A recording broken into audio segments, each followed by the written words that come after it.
अस्सलाम वालेकुम, मैं हूं अलीना फारूक शेख। आप देख रहे हैं प्रोग्राम रिपोर्ट कार्ड। आज इस्लामाबाद हाई कोर्ट ने तोशा खाना केस में ट्रायल कोर्ट की जो सज़ा दी गई थी चेयरमैन तहरीक इंसाफ को, उसको मुअत्तल कर दिया है और बेल पर रिहा करने का हुक्म दे दिया है।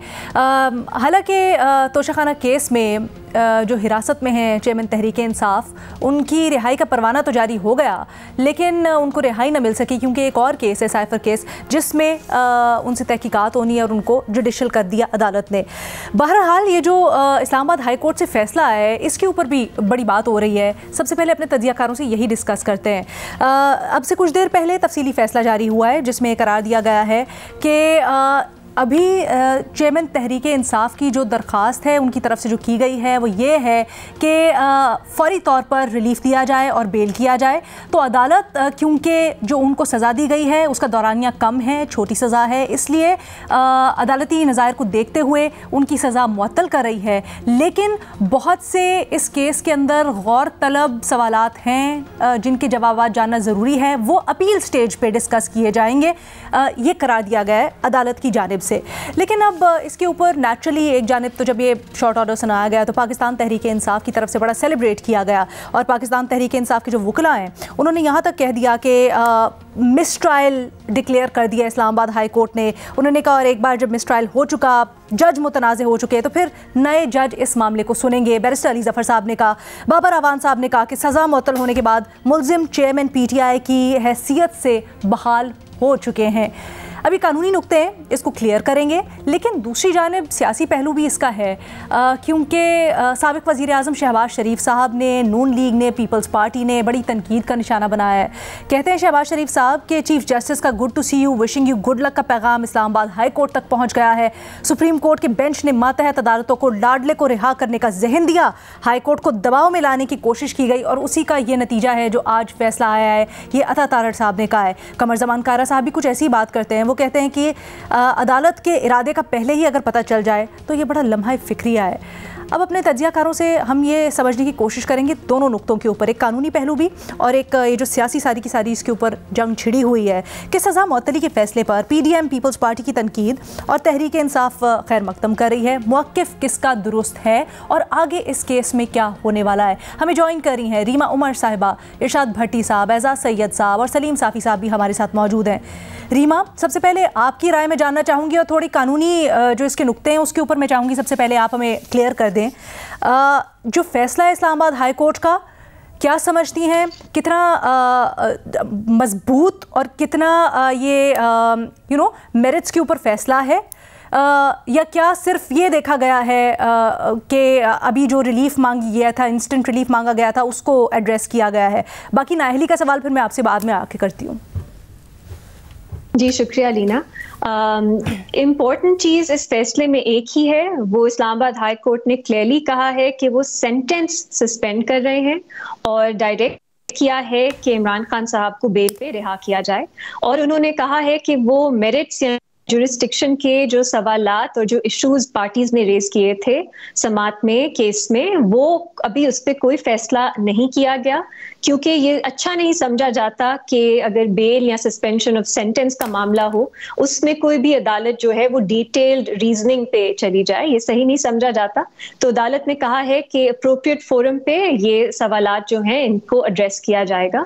अभी सिर्फ उन्होंने कहा है कि क्योंकि जो ड्यूरेशन ऑफ सेंटेंस 3 साल था, छोटा सेंटेंस था, इसलिए जो सेंटेंस है उसको सस्पेंड किया गया है। इस फैसले में तो ये नहीं कहा गया, लेकिन ओवरऑल ये जो इस पे जूरिस्प्रूडेंस है उसका जो एक उसकी रीजनिंग ये है कि अगर कोई किसी ने अपील की हुई है अपनी कन्विक्शन, तो वो जेल में क्यों रहे। जो साल होते हैं, महीने होते हैं, दिन होते हैं जो आप जेल में गुजारते हैं, ये वापस नहीं किए जा सकते। तो अगर अपील है और छोटा सेंटेंस है तो ये अदालतों के और भी बहुत से फैसले मौजूद हैं कि सेंटेंस को सस्पेंड किया जाता है जब तक अपील जो है वो नहीं सुन ली जाती। तो मेरा ख्याल है बहुत जल्दबाजी में बयानात आ गए।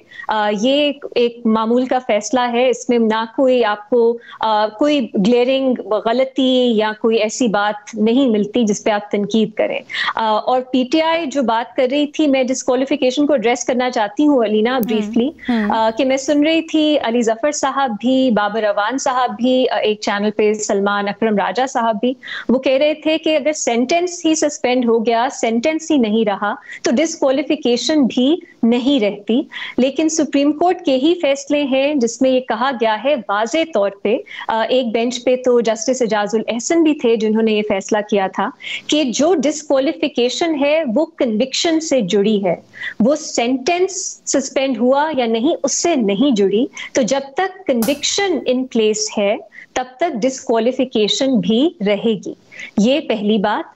दूसरी, अनफॉर्चुनेटली जुल्फिकार भुट्टा जजमेंट थी, उसमें सुप्रीम कोर्ट ने इलेक्शंस एक्ट की बहुत गलत तशरीह करते हुए ये कहा था कि अगर आप डिस्क्वालिफाइड हैं, आर्टिकल 62 या 63 कोई भी प्रोविजन हो, तो फिर आप पार्टी हेड भी नहीं रह सकते। आप उसको कोई भी नाम दे दें, पार्टी के जो अहम फैसले हैं आप नहीं कर सकते। बहुत गलत फैसला था, लेकिन अभी तक इन फोर्स है। और आयरॉनिक बात यह है कि उसमें एक पिटिशनर इमरान खान साहब भी थे। तो जब आप गलत जूरिस्प्रूडेंस जो है उसको सपोर्ट करते हैं, उसमें एक साथी बनते हैं, पार्टनर बनते हैं, तो वो फौरन खत्म तो नहीं हो जाती, उसकी एक लंबी जिंदगी होती है। और ऐसा हम अब देख रहे हैं कि ये शायद उन पे भी अब एप्लीकेबल है कि ना सिर्फ वो डिस्क्वालिफाइड भी हैं, और मेरी नजर में उस फैसले को अगर आप सामने रखें, उसमें साफ लिखा है कि आप पार्टी हेड भी नहीं रह सकते। ये सुप्रीम कोर्ट की तशरीह है जो 3 रुकनी बेंच ने की थी, उसमें तो ये भी मेरा ख्याल है ये 3 चीजें क्लियर हैं कि सिर्फ सेंटेंस सस्पेंड हुआ है, कन्विक्शन नहीं, डिस्क्वालिफिकेशन बरकरार है।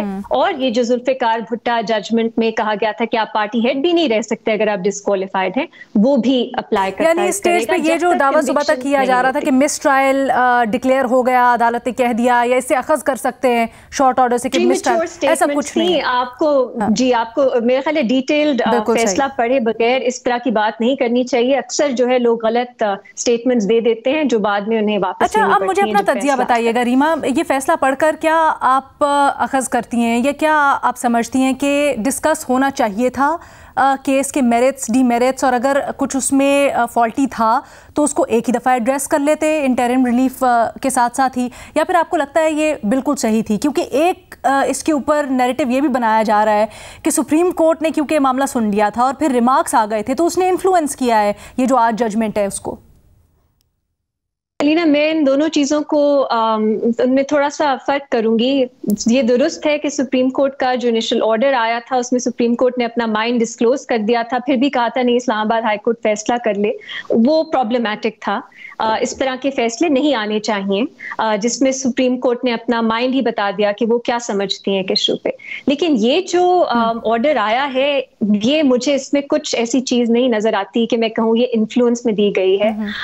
इसको कानूनी तौर पे लीगली अगर आप जूरिस्प्रूडेंस देखें, बाकी केसेस देखें, उसके अकॉर्डेंस में है।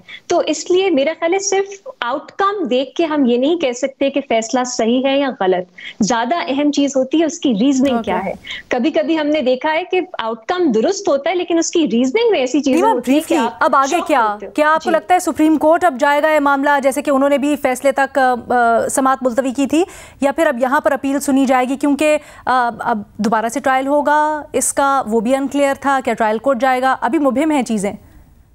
जी अलीना, ये तो अब देखते हैं उनकी क्या स्ट्रैटेजी है बुकला की। वो तो कह रहे हैं वो सुप्रीम कोर्ट जाएंगे, डिस्क्वालिफिकेशन के मामले में भी तशरीह मांगेंगे अदालत से, तो ये तो उनकी लीगल टीम डिसाइड करेगी। मिस ट्रायल का मामला मुख्तलिफ है, वो अभी वो स्टेज नहीं आई और ना ही इस फैसले से कुछ उस पर असरअंदाज करेगा ये फैसला। जी बिल्कुल ठीक है। और इनमें एक छोटी सी बात, फ्यू सेकंड्स, ये मैं डिस्क्लेमर देना चाहती हूँ कि इस वक्त सिर्फ कानून की बात करना या जजमेंट की बात करना नामुकम्मल है। इस वक्त जो पॉलिटिक्स है इस पूरे मामले की, वो ज्यादा हावी है आइन, कानून, जजमेंट्स इस पे। ट्रू। एजाज, इसी नुक्ते को आगे बढ़ाते हैं, आप कहिएगा ये जो जजमेंट है आपने इससे क्या पाया? और उसके बाद फिर हमने देखा कि एक उसमें सस्पेंड हो जाता है सेंटेंस एक केस में, और फिर एक परवाना आता है एक और अदालत से जो काफ़ी मुबहिम है, उसके ऊपर डेट भी नहीं दर्ज होती, कुछ भी नहीं होता, और दूसरे केस में उनको जुडिशल कर दिया जाता है। अलीना, पहली बात तो यह है कि मैं अदालतें कवर करता आया हूँ और आज भी मैं अदालत में मौजूद था जब ये हुक्म आया। ये इमरान खान साहब का लीगल राइट बनता था कि उनको ये रिलीफ अदालत की तरफ से दिया जाए। ये कानून के अंदर मौजूद है, इसकी नज़ीरें मौजूद हैं और आम तौर पर इस तरह के जब मुकदमात आते हैं हाई कोर्ट में तो हाई कोर्ट उनको रिलीफ देती है, जिस तरह के हाई कोर्ट ने उनको रिलीफ दिया। इसके ऊपर मुस्लिम लीग नून ने और पाकिस्तान पीपल्स पार्टी ने जिस तरह से तनकीद की, ये बड़ी अफसोसनाक है। मुस्लिम लीग नून और पीपल्स पार्टी के रहनुमा गिरफ़्तार होते रहे तो उस वक्त पाकिस्तान तहरीक इंसाफ के जो तनकीद करने में आगे आगे हुआ करते थे, उस वक्त के जो लोग थे, उस वक्त के जो इमरान खान साहब ने अपने तर्जमान मुकर्रर किए हुए थे, तो वो यही काम करते थे जो नापसंदीदा था। और अब यही काम पाकिस्तान मुस्लिम लीग नून और पाकिस्तान पीपल्स पार्टी कर रही है और ये इंतहाई अफसोसनाक बात है। दूसरी बात यह है कि आपने कहा कि एक और आर्डर आया जिसके ऊपर डेट नहीं डली हुई। देखिए, डेट डली हुई है, डेट के बगैर काम नहीं होता। हाँ, मुमकिन है कि जो आप तक या मीडिया तक जो लेटर पहुंचाओ उसकी तस्वीर लेते हुए शायद तस्वीर वाले ने डेट वाला हिस्सा ना लिया हो। इमरान खान साहब के ख़िलाफ़ 15 अगस्त को FIA का साइफ़र का जो केस था ऑफिशियल सीक्रेट एक्ट के तहत, वो 15 अगस्त को FIA ने मुकदमा दर्ज किया था और 15 अगस्त को ही इमरान खान साहब की गिरफ़्तारी डाल दी गई थी। और जब उनकी गिरफ़्तारी डाल दी गई तो अगले रोज़ यानी कि 16 अगस्त को उनको जुडिशल रिमांड पे भेज दिया गया और 30 अगस्त तक के लिए उनको जुडिशल रिमांड पे भेजा गया है। अब इस दौरान इमरान खान साहब से एक दफ़ा पहले तफ्तीश हुई थी, 2 दफ़ा बाद में हुई, तो मजमूई तौर पर 3 दफ़ा उनसे तफ्तीश हो चुकी है। और ये जो वाक़या आज रिपोर्ट हुआ है कि वो 30 तारीख तक जुडिशल रिमांड के ऊपर है, हमने कल टॉक शॉक में भी इसको रिपोर्ट किया था कि ये मामला ऐसा ही है और उससे पहले भी इसके बारे में जिक्र कर चुके थे कि इमरान खान साहब के ख़िलाफ़ के बारे में जो फ़ैसला है वो आएगा, उन्हें most probably Islamabad high court से रिलीफ मिलेगी, लेकिन वो रिहा नहीं होंगे क्योंकि ये चीज़ें ऑलरेडी ग्राउंड पर मौजूद हैं, उनके ख़िलाफ़ केसेस मौजूद हैं जिनके ऊपर इन्वेस्टिगेशन हो रही है और जो कानून है, कानूनी तरीक़ाकार अपनाया जा रहा है। तो मेरा नहीं ख्याल कि कोई, आप जिसे कह रही हैं कि एक नई चीज़ आ गई जिसका किसी को कुछ पता नहीं था, पता ना होना एक अलग बात है, लेकिन किसी चीज़ का एग्जिस्ट करना वो एक अलग बात है। तो ये चीज़ एग्जिस्ट कर रही थी, उसको रिपोर्ट भी किया गया, लेकिन ये बात आपकी दुरुस्त है कि वाइडली वो रिपोर्ट नहीं हुआ जिसकी वजह से ये इब्हाम था। अच्छा जी, एक छोटी सी हमने ब्रेक लेनी है, उसके बाद वापस आएंगे। इरशाद भट्टी साहब और सलीम साफ़ी साहब का तज्जिया जानेंगे।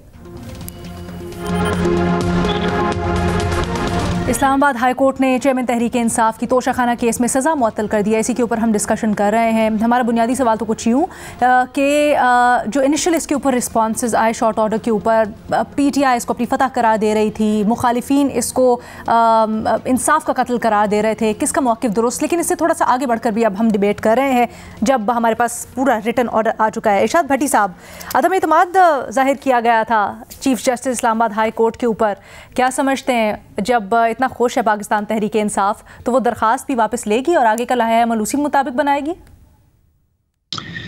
मैडम शेख, ये आसान लफ्जों में बताऊं और खुलासा बयान करूं पूरे मजमून का, तो वो ये है कि पाकिस्तान में और मौजूदा हालात में फैसला जिसके हक में आए, हक की फतह होती है, इंसाफ की फतह होती है। फैसला खिलाफ आए तो साजिश होती है, नाइंसाफ़ी होती है, इंसाफ का कत्ल होता है। मैडम शेख, आपने जिक्र किया कि पाकिस्तान तहरीक इंसाफ ने तफसीली आर्डर पढ़े बिना हक की फतह और फतह की सेलिब्रेशन की। दूसरी तरफ लंदन में बैठे हुए खादम आला शहबाज शरीफ साहब ने तफसीली फैसला पढ़े बिना इंसाफ के कत्ल से गुड टू सी यू तक पहुंच गए। आप अंदाजा कर लें मौजूदा हालात कैसे चल रहे हैं। Madam Sheikh, chief justice Amir Farooq तब ठीक नहीं थे PDM की नज़र में जब राना शमीम हलफनामा आया। हलफनामा झूठ निकला तो खामोशी छा गई।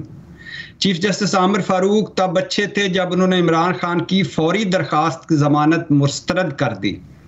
और चीफ जस्टिस आमिर फारूक उस वक्त तो हक पर थे और गुड टू सी यू भी था जब 29 सितंबर को मरियम नवाज की बरियत का फैसला सुनाते हुए उन्होंने 26 जुलाई 2018 का फैसला कालअदम करार दिया था। तब इंसाफ का फतह हुई थी, इंसाफ कत्ल नहीं हुआ था।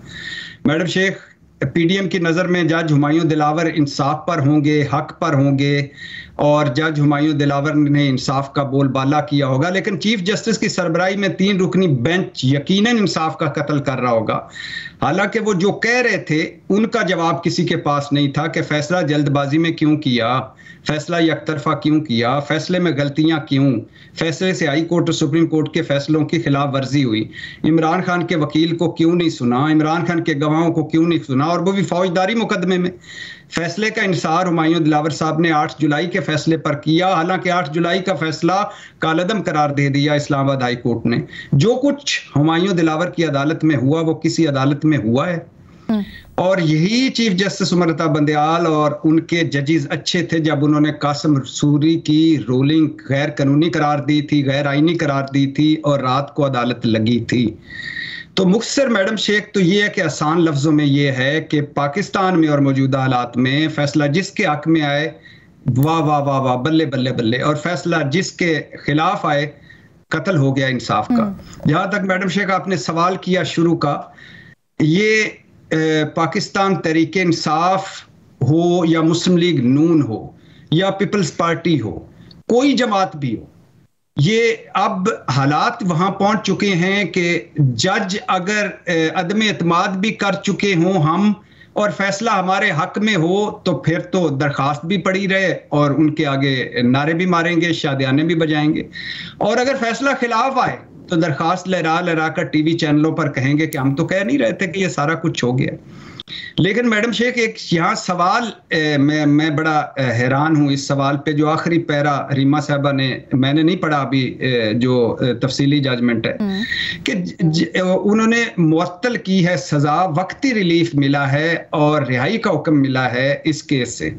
लेकिन जैसे ये केस बना, जैसे ये केस चला, जैसे फैसला आया, जैसे सुप्रीम कोर्ट ने फैसले को उड़ाकर रखा, जैसे हाई कोर्ट ने गलती मानी कि ट्रायल कोर्ट ने गलती की, उनको गलती सुधारने का मौका दिया जाए, तो मेरा ने क्या इमरान खान का को बरी होना चाहिए था, क्या नाहली खत्म हो जानी चाहिए थी या वक्ती रिलीफ मिलना चाहिए था, ये सवाल है।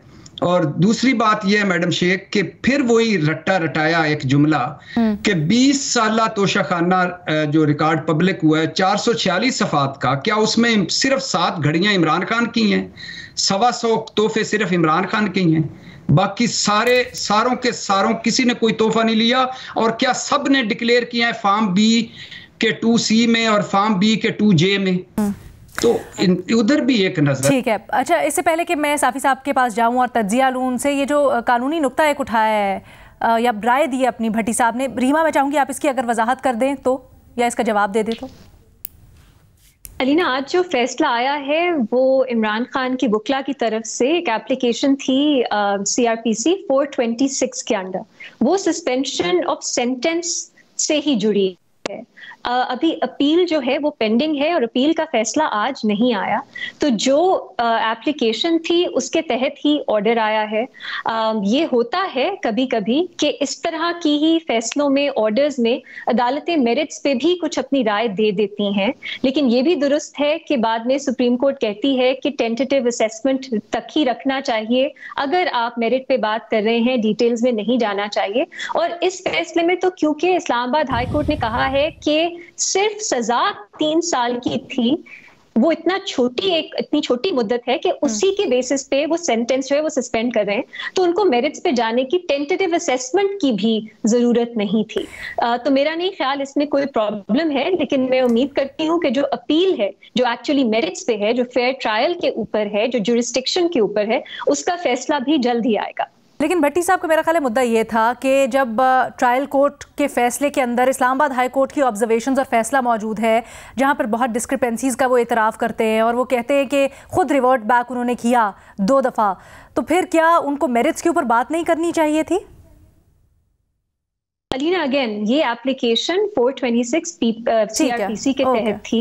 इसमें आपको डिटेल्स मेरिट्स पे नहीं जाना चाहिए। आप उस पे तब जाते अगर सेंटेंस जो है वो लंबा होता और अदालत की जो वजह थी, कभी कभी सेंटेंस सस्पेंड होता। क्या हम ये कह सकते हैं इस्लामाबाद हाई कोर्ट ने दामन बचा लिया या नहीं? नहीं अलीना, क्योंकि देखिए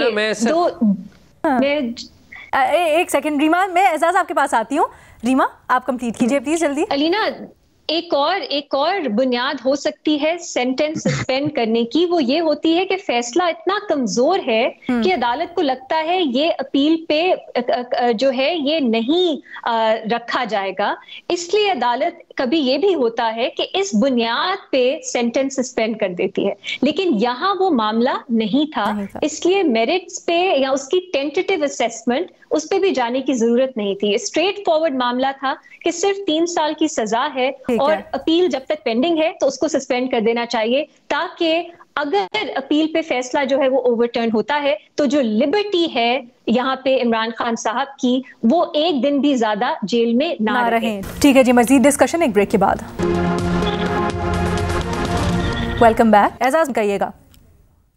अरशाद भाई ने जो बातें कही हैं, ओवरऑल उनकी बातें ठीक है, लेकिन कुछ बातें उन्होंने थोड़ी सी एक्सीड भी कर गए हैं। मैं थोड़ा सा उसको सम अप करने की कोशिश करूँगा। अरशाद भाई ने कहा कि जो जज हुमायूं दिलावर की अदालत में उतारा, मैं अरशाद भाई से पूछना चाहता हूँ और बाकी लोगों से भी पूछना चाहता हूँ कि क्या ये जज हुमायूं दिलावर ने इमरान खान साहब को और उनके वकला को कहा था कि उनकी अदालत में आकर आर्ग्यूमेंट ना करें? इस्लामाबाद हाई कोर्ट ने हुक्म दिया इनके वकील को कि जाए और आर्ग्यूमेंट करे, नहीं आए। जज हुमायूं दिलावर कमोबेश 1 दर्जन से ज़ायद दफ़ा मैं आपको बता रहा हूँ, 1 दर्जन से ज़ायद दफ़ा इनको बुलाते रहे, ये नहीं आए। तो ये किसने कहा था कि ये जाके आर्ग्यूमेंट ना करते? ये जो एरोगेंस है ना, एरोगेंस ऑफ पॉपुलैरिटी या एरोगेंस ऑफ पावर, ये जहाँ पर भी एरोगेंस ऑफ पावर या पॉपुलैरिटी आ जाए या पावर की कोई और तर्ज की तकबर आ जाए तो उसका नतीजा यही निकलता है जो इमरान खान साहब के साथ हो रहा है। जो पाकिस्तान का अदालती सिस्टम है, इसके ऊपर कोई डाउट नहीं है कि कोई मिसाली अदालती सिस्टम नहीं है। पाकिस्तान के जो जज साहिबान हैं, इनके ऊपर आप सवालात बिल्कुल उठा सकते हैं, बिल्कुल दुरुस्त बात है। पाकिस्तान के जुडिशल सिस्टम के ऊपर सवालात उठा सकते हैं। आप ये ज़रूर कह सकते हैं कि पाकिस्तान के अदलिया की अकाउंटेबिलिटी नहीं होती। आप ये ज़रूर कह सकते हैं कि पाकिस्तान की जो अदलिया है वो अपनी अकाउंटेबिलिटी करने के लिए ख़ुद भी तैयार नहीं है। आप ये भी कह सकते हैं कि जो कानून है, मिसाल के तौर पर राइट टू इंफॉर्मेशन का लॉ, उसमें जब आप आम शहरी जाके दरख्वास्त देता है कि मुझे जजेस की पर्क्स एंड प्रिविलेजेस और तनख्वाहों और बाकी चीज़ों के बारे में तफसीलात बताएं, तो ये नहीं देते।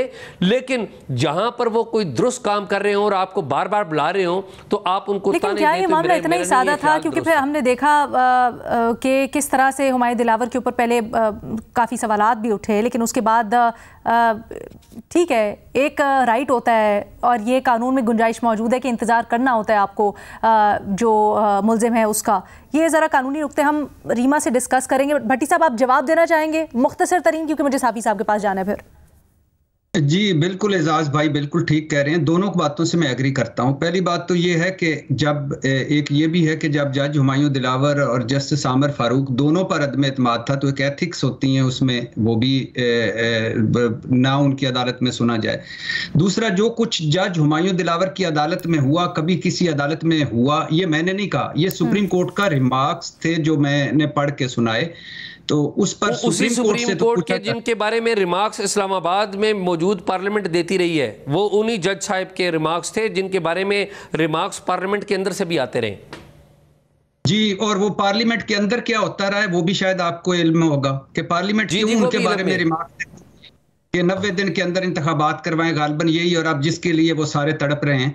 तो ये वो पार्लियामेंट और सुप्रीम कोर्ट की लड़ाई जो है वो ना बताएं। वो तो कोई भी, मेरा ख्याल है कि उनमें आप किसी को सच पे कहें तो वो हो ही नहीं सकता कि पार्लियामेंट को सुप्रीम कोर्ट से लड़ा दिया गया, आइन दफन कर दिया गया और उसके साथ साथ इलेक्शन से भागा गया। लेकिन यहाँ ये जो ये रिमार्क्स थे, ये जी जी, मैंने कहा दोनों ने आइन दफन किया ना, पार्लियामेंट ने भी अच्छा, सलीम साफी साहब, और अदलिया ने भी पार्लियामेंट का मजाक बना लिया। अदलिया को भी कोई हक नहीं, अदलिया के जो जजेस हैं वो तनख्वाहें लेते हैं, इनका क्या हक है कि पार्लियामेंट को कानून साजी करे और ये वहां पर बैठ जाएं और उस कानून साजी को रोक ले। तो देखें पूरी दुनिया में सिविलाइज्ड मुल्कों में पार्लियामेंट बड़ी होती है, अदलिया बड़ी नहीं होती। अच्छा एक सेकंड, बिल्कुल ठीक है, लेकिन अधूरी पार्लियामेंट, जाली पार्लियामेंट, अखलाकी बर्तरी के बगैर पार्लियामेंट को अगर आप लड़ाएंगे अपने जाती मकसद के लिए, जाती मफादात के लिए, तो वो भी कोई अच्छी बात नहीं होती। अच्छा ठीक है, मैं सलीम साफी साहब, मैं आप दोनों का मौक़िफ़ आ गया, मैं सलीम साफी साहब, तो वो जाली पार्लियामेंट है, सलीम साफी साहब को हम मौका देते हैं, सलीम साफी साहब को मौका देते हैं, आप दोनों का मौक़िफ़ आ गया। सलीम साफी साहब जो बैठे थे पार्लियामेंट में, उन्होंने कहा था, मैंने नहीं कहा कि वो जाली पार्लियामेंट है। जिन्होंने असली बना ली पार्लियामेंट, उन्होंने कहा, उस पे आपको, उन्होंने गलत कहा, उस पे आपको यकीन आ गया, लेकिन आपने असूल नहीं देखा। अच्छा एक सेकंड, एक तो हम डाइग्रेस कर रहे हैं, लेकिन अगर हम इसको होलिस्टिकली भी देखें तो आप दोनों की जो बात है वो एक नुक्ते के ऊपर यकजा होती है, और वो बिल्कुल सही भी है कि जी पार्लियामेंट सुप्रीम होती है, लेकिन यहाँ पर फैक्टर्स थोड़े ये भी देखने की ज़रूरत है कि अधूरी पार्लियामेंट थी, जो अपोजिशन बेंचेस थे वो बिल्कुल खाली थे पार्लियामेंट के ना होने के बराबर। तो एक साइड की पार्लियामेंट को किस तरह से हम कर सकते हैं, और उसके बाद फिर जिस तरह से उन्होंने कानून साजी की उसके ऊपर भी बहुत सारे सवाल है। तो दोनों जानिब कुछ ना कुछ गलतियां हुई हैं जिनको देखने की जरूरत है। बट सलीम साफी साहब का मैं इस चीज के ऊपर मौक़िफ़, वापस आते तोशा खाना के ऊपर, सलीम साफी साहब सर आपकी क्या राय? देखिए, एक तो ये है कि मैंने ना उस पहले दौर में इस पार्लियामेंट को असली कहा, ना दूसरे दौर में उसको असली कहा, दोनों अदवार में मैं उसको जाली कहता रहा और डिफेक्टो निजाम कहता रहा। भाई आप दोनों अदवार में गलत काम कहते रहे। अच्छा दोनों, लेकिन ये पार्लियामेंट जाली क्यों बना? अगर उस वक्त अदलिया अपना फर्ज निभाती, अगर उस वक्त अदलिया इस्टेब्लिशमेंट के लिए इस्तेमाल ना होती और जेन्युइन इंतखाबात होते तो पार्लियामेंट जाली ना बनता बल्कि असली बनता। नंबर 1। नंबर 2 ये है कि देखिए ये रवायत रही है कि अगर कोई एक फरीक भी एतराज करे तो जजेस केस को सुनने से इनकार करते हैं। अब जब सुप्रीम कोर्ट के जजेस, ये सिर्फ पार्लियामेंट के एतराज की बात नहीं है, कितने केसेस हैं जिसमें एक पार्टी कहती रही, उस बेंच पे अदम एतमाद का इजहार करती रही, लेकिन वो बेंच फिर भी सुनती रही। और ये तारीख में पहली मर्तबा हुआ कि सुप्रीम कोर्ट के कुलीग्स जजेस भी ये कहते रहे कि जी इस बेंच को या इन मखसूस अफराद को ये समाअत नहीं करनी चाहिए, लेकिन वो फिर भी करते रहे। कभी तारीख में ऐसा नहीं हुआ कि आपके कुलीग जजेस कहें कि जी ये जो कुछ हम कर रहे हैं ये ठीक नहीं कर रहे हैं, ये बेंच इसको नहीं सुनना चाहिए और इसके लिए इस तरह का बेंच बनना चाहिए। तो जब सुप्रीम कोर्ट ऑफ पाकिस्तान ने इस तरह के मायारात कायम किए हों तो फिर एक सेशन कोर्ट या हाई कोर्ट का जज जो है वो क्यों किसी पार्टी के एतराज पे केस को सुनने से इनकार कर दे? नंबर 1। नंबर 2, ये पहली मर्तबा, ये एक भी पहली मर्तबा हुआ है कि जिस जज पे आपने अदम एतमाद का इजहार किया वो माजी में भी होता है, और जिस जज के खिलाफ आप सुप्रीम कोर्ट में जा रहे हों या गए हों उसके फैसले पे फिर आप जश्न भी मनाएं। लेकिन लोग फिर जब जिस जज पे एतमाद का इजहार करते हैं तो फिर उससे इंसाफ की तवक्को भी नहीं करते। इसी जस्टिस उमर फारूक के खिलाफ उन्होंने अदम एतमाद का इजहार किया था, वो वहां पे गए थे। तीसरी बात, अभी आप देखें लिस्ट 34 वकला छूटी के पाकिस्तान के वो इमरान खान की तरफ से पेश होते रहे, दूसरी तरफ सिर्फ अमजद परवेज और एक और बंदा है, लेकिन उधर उन्होंने मेरिट पे इंसिस्ट नहीं किया, जिस पे भट्टी साहब को बड़ी जल्दी है क्योंकि वो समझते हैं, इसलिए वो पहले सेशन जज के सामने भी पेश नहीं हो रहे थे, और क्योंकि उनको मालूम है कि इस केस के मेरिट कितने, पीटीआई की पोजीशन कितनी कमजोर है। 6-7 महीने ये केस चला और उसमें उनके वकला लेतोलात से काम लेते रहे, वो मेरिट पे नहीं आ रहे थे। तो इधर भी, और वो भट्टी साहब आपकी खुद आज इसके फैसले में मौजूद है जो सेक्शन 9 है उसमें, ये मैं कि आपको पढ़ के सुना देता हूं ताकि आपको तसल्ली हो जाए कि मेरा ख्याल है पेज 6.6 कहना चाह रहे हैं आप कि जहां पर वो बताते हैं कि लतीफ खोसा साहब के सामने though lengthy arguments were addressed by the parties, such questions are not decided and are left to be decided at the stage when the appeal is taken up for adjudication. उन्होंने उधर ही कह दिया है, तो उधर भी उनको, क्योंकि मेरिट पे जब भी ये केस सुना जाएगा, हाई कोर्ट हो, सुप्रीम कोर्ट हो, या मामला कोई दूसरा होगा। एक और गलतफहमी हमें दूर करनी चाहिए, हम इसको तोशाखाना केस कहते हैं। ये तोशाखाना केस नहीं है। तोशाखाना केस तो उधर नैब में चल रहा है। ये तो एसेट डिक्लेरेशन का जो इलेक्शन कमीशन में तोशाखाना से मिलने वाली रकम, जो नकद रकम अकाउंट में जमा हुई थी इमरान खान साहब के, ये तो वो एसेट डिक्लेरेशन, पता नहीं इसका नाम क्यों तोशाखाना केस रखा गया है। असल में तो तोशाखाना केस उधर नैब में, जिसमें आज मुशर्रफ बीबी पेश हुई थी और उसको मजीद तौसी दी गई कबल गिरफ्तारी उसमें, बिल्कुल तो वो तोशाखाना का मामला तो बहुत क्लियर है। और जो भट्टी साहब ने कहा था कि घड़ी में क्या, एक मिनट, घड़ियां क्या, सर मैं आपकी बात को आगे करना चाहता हूँ, सिर्फ सुन लीजिए एक सेकंड ना, भट्टी साहब उनको कंप्लीट करने दे। भट्टी साहब एक सेकंड करने दे। घड़ियां तो बाकियों ने भी बेची होंगी और बाकियों के खिलाफ केसेस चल रहे हैं, लेकिन सवाल ये कि क्या पानामा में सिर्फ नवाज शरीफ का नाम था? और यही जिन जजेस साहिबान की आप वकालत कर रहे हैं, उन्होंने सिर्फ वो एक बंदे को सेलेक्ट करके और उनके अपीलों के 2 हकों से महरूम करके और सुप्रीम कोर्ट का ऊपर से जज मुकर्रर करके नवाज शरीफ को नीचे के कोर्ट से सजा दिलवाई। अच्छा, वैसे सर क्योंकि तो उन दिनों में मेरा ख्याल है आपकी राय नहीं सही तरह से ले पाए, तो ट्रायल कोर्ट ने जो फैसला दिया था उसके ऊपर आपकी क्या राय है? आप समझते हैं वो साउंड फैसला था, वो कानूनी तौर पर सॉलिड फैसला था? मुझसे पूछ जी सर, जी नहीं, वो कैसे साउंड फैसला था? और उसके बारे में तो फिर बाद में जो कुछ हुआ पता चला कि जज को ब्लैकमेल किया गया था। और दूसरा, मैं उस फैसले को कैसे सही फैसला कह सकता हूं जिसमें आप किसी मुतासरा शख्स को हाई कोर्ट और सुप्रीम कोर्ट के अपील के हक से महरूम कर दे। और ये जो नाअहली वाली बात है, नहीं, हम इमरान खान के ट्रायल कोर्ट के तोशाखाना केस की बात कर रहे हैं सर। ये तोशाखाना केस नहीं है ना, मैंने आपको बता दिया सर, ये तो एसेट डिक्लेरेशन का केस है। एसेट डिक्लेरेशन का जो ट्रायल कोर्ट में हुमायूं दिलावर साहब की अदालत में जो समाअत हुई सर, उसके बाद फैसला आया, उसके ऊपर आपकी क्या राय है? मैं बिल्कुल ये कहता हूं कि देखिए, हुमायूं दिलावर साहब के साथ एक तो ये मैं अपने आला अदलिया के बारे में हैरान हूं कि वो अपने मातहत अदलिया के साथ होने वाले सलूक को, ना उनको अपनी तौहीन, मसलन इस सुप्रीम कोर्ट के इस बेंच की तौहीन अदालत का केस है, जब उन्होंने यहाँ इमरान खान साहब को जलसे की इजाजत दे दी मशरूत, वो 1 साल से ज्यादा हो गया और वो उसकी समाअत नहीं कर रहे हैं। तो ये न इनको अपनी तौहीन की भी फिक्र करनी चाहिए। फिर मातहत अदलिया के पहले जज साहिबा के साथ, वो खातून जज साहिबा के साथ क्या सलूक रवा रखा गया, अब हुमायूं दिलावर के साथ क्या सलूक रवा रखा गया, और उनके बासपुरस की बजाय या उनको हक दिलवाने की बजाय और मुजरिमों को सजा दिलवाने की बजाय, उनकी इज्जत को बहाल करने की बजाय और उनकी ट्रोलिंग और उनकी फैमिली को हरासा करने की बजाय, हमारी आला अदलिया जो है वो उस पर खामोश तमाशाई बैठी हुई है। क्योंकि तमाम जजेस की उसको बहाल करना चाहिए। ये दिलचस्प है सर, ये दिलचस्प है, क्योंकि एक राय उसके ऊपर ये भी, और कानूनी माहिरीन की अक्सरियत की राय उसके ऊपर आती है कि वो कानूनी तौर पर बड़ा कमजोर फैसला था ट्रायल कोर्ट का, और जब वो अपील में जाएगा, उसके मेरिट्स डिस्कस होंगे तो वो स्टैंड कर नहीं पाएगा।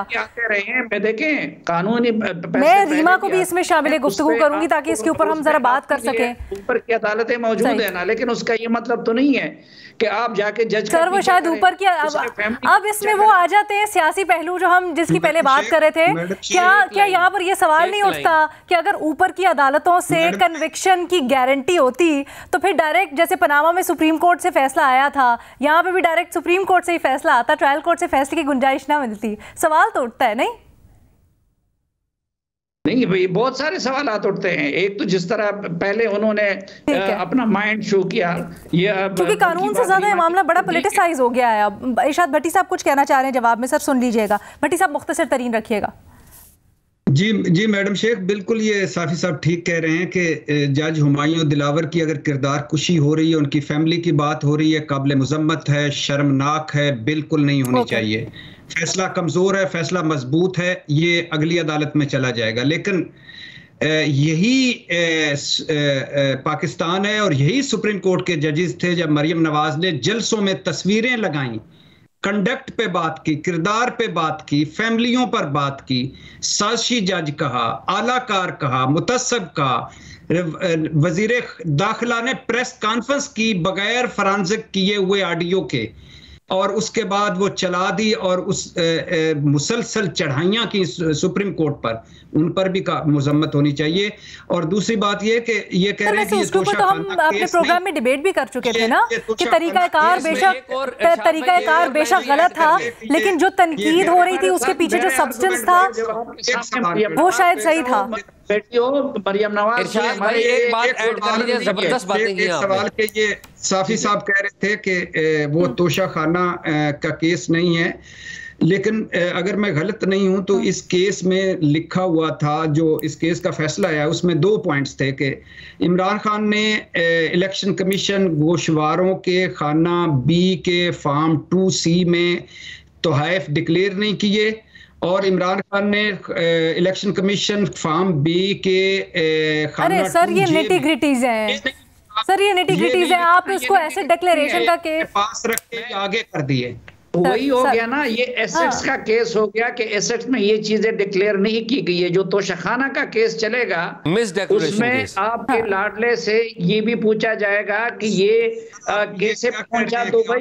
लाडले से पूछा जाए, आपके लाडलों के बाकी आ गए सर? अच्छा, एक मिनट का सवाल ये कि बाकी ने फार्म बी में डिक्लेयर किए हैं सर। उसमें वायलेशंस का मैं आपको बताता हूँ। अच्छा चले, पर्सनल नहीं होते, लेकिन वैसे ये यहाँ पर गौरतलब है कि जिस पैमाने के ऊपर ट्रायल कोर्ट की जजमेंट में इमरान खान को जज किया गया है, फैसला दिया गया है, अगर उसी पैमाने के ऊपर फिर हम नापे बाकी सब पॉलिटिशियंस को, तो फिर बहुत से पॉलिटिशियंस हैं जो इसके निर्गे में आएंगे। रीमा, आप क्या कमेंट करेंगी इस चीज़ के ऊपर भी? और अभी सलीम साफ़ी साहब ने जो ट्रायल कोर्ट के फैसले के ऊपर एक बड़ा दिलचस्प नुक्ता उठाया, प्लीज़ वेरी शॉर्टली अगर आप बता सकें कि आपकी पर्सनल राय उसके ऊपर क्या है, कानूनी राय, क्या वो एक सॉलिड फैसला था कानूनी तौर पर? अलीना, प्रोसीजरली मेरे लिए एक बहुत बड़ा मसला उस फैसले में ये था कि जो विटनेसेस अक्यूज्ड इमरान खान साहब बुलाना चाहते थे उनको इजाज़त नहीं दी गई। ये एक राइट टू डिफेंस का एक बहुत फंडामेंटल हिस्सा होता है, इससे मुझे इशू है। सब्सटैंटिवली अगर आप देखें तो मेरा ख्याल है टेक्निकल बुनियाद पे फैसला दुरुस्त था, लेकिन वो इतना, जैसा आपने भी कहा कि वो जो नेट है इतना वाइड कास्ट करता है मिस डिक्लेरेशन का कि वो बहुत से लोग हैं जो उसमें आ सकते हैं अगर आप यही पैमाना इस्तेमाल करें। तो जो होता है ना, बहुत ज्यादा ग्लेयरिंग क्रिमिनलिटी वो नजर नहीं आती। मिस डिक्लेरेशन मेरी नजर में जो मैंने पढ़ा है वो उसका केस बन सकता है, लेकिन मेरा ख्याल है जो सलीम साफ़ी साहब बात कर रहे थे वो भी अहम है कि अगर आप पैनामा जो सुप्रीम कोर्ट का फैसला था उसका जो मयार जो सेट किया गया वो भी अप्लाई करें तो उस पर भी कोई नहीं बचता कि ना चाहते हुए भी अगर आपने गलती से भी कोई मिस डिक्लेरेशन कर दी तो आप ताहयात ना अहल हैं, डिस्क्वालिफाइड फॉर लाइफ, और उसमें आपके पास कोई अपील का हक भी नहीं होता। तो मैं ये डिफरेंशिएशन हमेशा करती हूँ कि सही तरीकाकार तो ये है कि ट्रायल कोर्ट आपको कन्विक्ट करे, फिर आपके पास अपॉर्चुनिटीज हो अपील करने की, ताकि इवेंचुअली आपके साथ नाइंसाफी ना हो। जो सुप्रीम कोर्ट अपनी ओरिजिनल जुरिस्डिक्शन पे इसको पैमाना बना के कि कौन जो है सादिक है कौन अमीन है डिस्क्वालीफाई करती रही थी, ये एक बहुत मुख्तलिफ नौयत की का इनजस्टिस है। तो यहाँ पे मुझे है issues Toshakhana trial court judgment के, लेकिन फिर अगर आप वही अप्लाई करें तो पैनामा में आपको वो बहुत एग्जैजरेटेड फॉर्म में नजर आते हैं। दैट सेड, मैं अपील में बहुत दिलचस्पी के साथ फॉलो कर रही हूँ कि इस्लामाबाद हाई कोर्ट इन इश्यूज को कैसे देखेगी, क्योंकि इश्यूज तो हैं जो ट्रायल कोर्ट की जजमेंट है उसमें। अच्छा, थोड़ा सा इबाम ये भी है कि इस्लामाबाद हाई कोर्ट ही इसकी अपील सुनेगी या सुप्रीम कोर्ट में भी तो ये मामला लेके गए हैं, तो वो वहाँ पे टेकअप की जाएगी? नहीं लीना, अपील का जो सही फोरम है वो इस्लामाबाद हाई कोर्ट ही बनता है।